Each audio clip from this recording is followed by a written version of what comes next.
तक जो बंदिशें हैं वो हालात को देख कर के ही हैं, क्योंकि कोरोना के केसेस काफ़ी ज़्यादा बढ़े हैं और हमारे यहीं नहीं देश भर में बढ़े हैं। तो चिंता का विषय स्वाभाविक रूप से, क्योंकि अब की बार का ये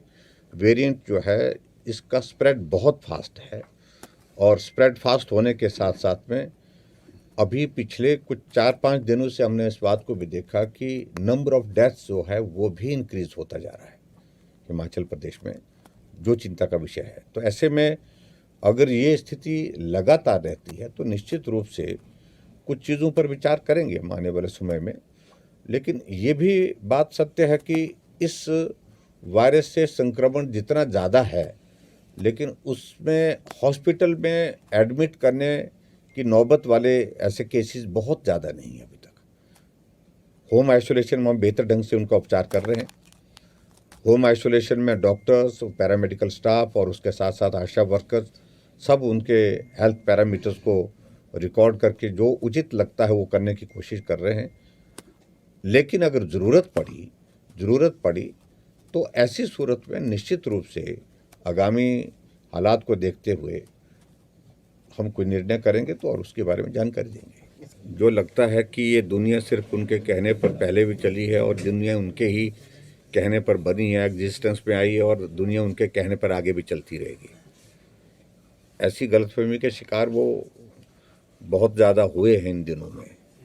इसलिए मैं बहुत ज़्यादा उस पर नहीं बोलना चाहता हूँ, लेकिन हमारा एक ईमानदार प्रयास है कि हिमाचल प्रदेश में जो बल्क ड्रग फार्मा हब के लिए हमने एक प्रयास किया है उसमें चीज़ें आगे बढ़ी हैं और हमने केंद्र के समक्ष इस बात के लिए निवेदन किया है कि बल्क ड्रग फार्मा में हमको एक यूनिट जो हमको उसमें दिया जाए, क्योंकि 3 पूरे देश भर के लिए है तो एक के लिए हमने कहा है, और वो भी मेरिट के आधार पर, क्योंकि उसमें बिडिंग हुई है, बिडिंग का प्रोसेस था, पानी किस रेट पर देंगे, लैंड किस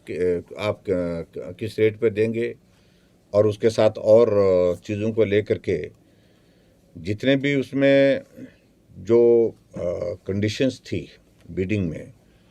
उन सारी चीज़ों का अच्छी तरह से हमने अध्ययन किया है और अध्ययन करने के पश्चात ही हमने उसमें अपनी ऑफ़र दी है उसमें, और उसमें रेटिंग में हिमाचल प्रदेश बेहतर है, इस बात में मैं कह सकता हूँ। लेकिन जहाँ तक कांग्रेस पार्टी की बात है, वो अपनी बात कहे जा रहे हैं, इसलिए कहे जा रहे हैं कि उनको लग रहा है चुनाव नज़दीक, हम कोई कन्फ्यूज़न पैदा करें, कोई ऐसी परिस्थिति पैदा करें ताकि राजनीतिक दृष्टि से उनको लाभ मिल सके। तो ऐसी चीज़ों में मुझे लगता है कि वो बहुत बड़ी गलतफहमी के शिकार हैं। एक तो कि आने वाले समय में जैसे कि वो आ ही जाएंगे, ऐसे में चंडीगढ़ में कॉरपोरेशन के चुनाव में भी यही बोलते थे कि हम ही आ रहे हैं, लेकिन जाकर के तीसरे स्थान पर पटके लोगों ने। तो ऐसे में वहाँ पर भारतीय जनता पार्टी की कॉरपोरेशन वहाँ पर बनी है, तो इसलिए गलतफहमी के शिकार है। मैं उनकी गलतफहमी दूर करने भी नहीं चाहता हूँ, हमें तो सूट करता है कि वो गलतफहमी में रहे। तो सर जैसे बंदिशें चल रही हैं, जैसे शॉप 6:30 बजे बंद हो रही है, तो इस तरह से पंजाब में sir opinion poll BJP party का इतना अच्छा नहीं है, क्या सर उसका असर हिमाचल में देखने को मिलेगा? देखिए, मैं इसमें इतना कहना चाहता हूँ कि पंजाब में भारतीय जनता पार्टी बहुत इम्प्रूव कर रही है धीरे धीरे। जो एक आकलन पहले शुरू के दौर में ऐसा माना जा रहा था, वो स्थिति मेरा मानना है कि नहीं है। और अभी चुनाव का ये दौर चला है, अब देखते हैं आने वाले समय में क्या स्थिति बनती है, इस बारे में बहुत ज़्यादा कहना उचित नहीं, लेकिन इतना ज़रूर है कि हम इम्प्रूव कर रहे हैं, बहुत तेज़ी से इम्प्रूव कर रहे हैं।